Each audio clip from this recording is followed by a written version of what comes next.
Force के बारे में। फोर्स क्या होता है और फोर्स के नियम क्या है। सबसे पहले पढ़ते हैं फोर्स के बारे में। फोर्स क्या है? जब किसी बॉडी पर हम पुल करें या पुश करें तो उसे हम फोर्स कहते हैं।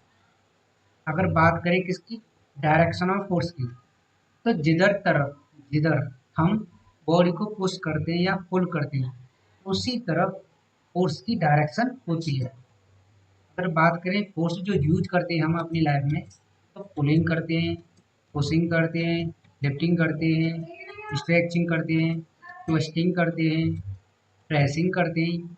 इन्हें क्या करते हैं, हम फोर्स का इस्तेमाल करते हैं इस तरह से। अगर बात करें इफेक्ट ऑफ फोर्स की, तो इसमें क्या है कि जब कोई रुकी हुई वस्तु या रुकी हुई बॉडी को हम फोर्स लगाने के बाद उसे मोशन में कन्वर्ट कर देते हैं। और दूसरा क्या कहता है, जब कोई वस्तु चल रही है तो उसे हम रोक देते हैं, किसके द्वारा, फोर्स के द्वारा। अगर किसी बॉडी की स्पीड को भी हम चेंज करते हैं, किसके द्वारा करते हैं, फोर्स के द्वारा। किसी भी अगर चलती हुई बॉडी की अगर डायरेक्शन भी चेंज किसके द्वारा करते हैं, हम फोर्स के द्वारा करते हैं।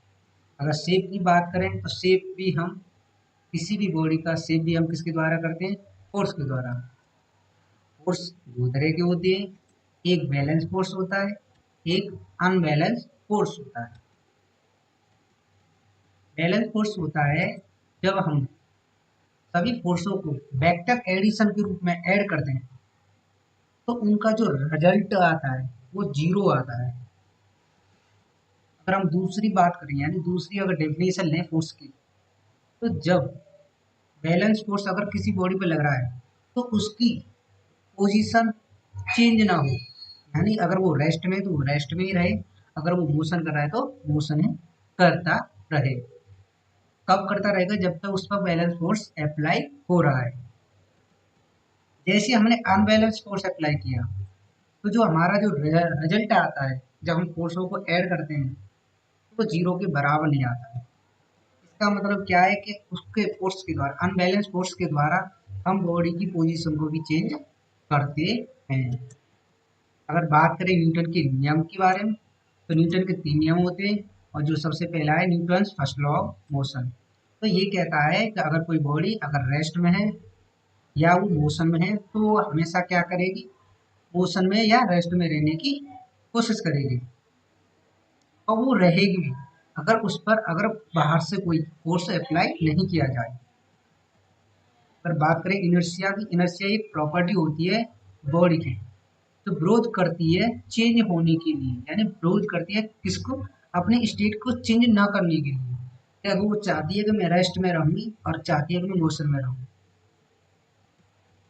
अगर दूसरी डेफिनेशन की बात करें तो दूसरी डेफिनेशन कहती है कि वो हमेशा किस में रहना चाहती है, रेस्ट में। अगर वो रेस्ट में मोशन में है तो वो मोशन में रहना चाहती है, उसे हम इनर्शिया कहते हैं। मोमेंटम की बात करें, मोमेंटम क्या होता है, product of mass and velocity होता है।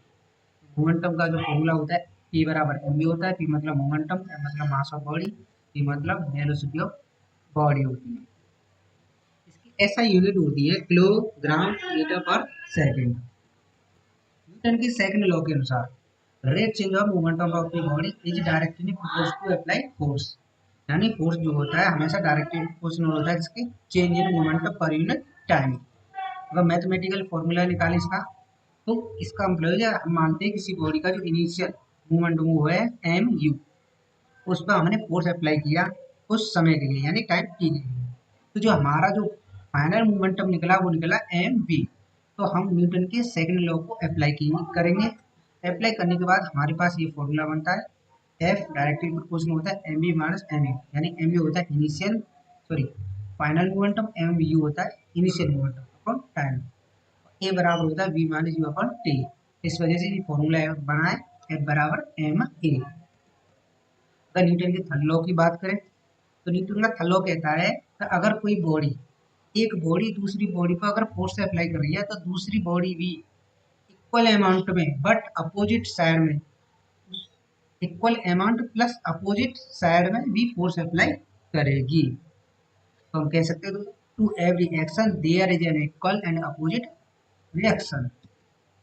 अगर बात करें कंजर्वेशन ऑफ मोमेंटम, तो जब दो बॉडी क्या करती हैं, एक दूसरे पर फोर्स अप्लाई करती हैं, तो उनका जो टोटल मोमेंटम जो होता है वो रिमेन कांस्टेंट रहता है। कब तक रहता है? जब तक no external force are acting, उन पर बाहर से कोई भी फोर्स अप्लाई ना किया जाए। तो इनका जो फॉर्मूला बनता है वो बनता है m1u1 प्लस m2v2 बराबर होता है m1v1 प्लस m2v2। अगर हम कह सकते हैं टोटल मोमेंटम बिफोर कोलिजन बराबर होता है टोटल मोमेंटम आफ्टर कोलिजन।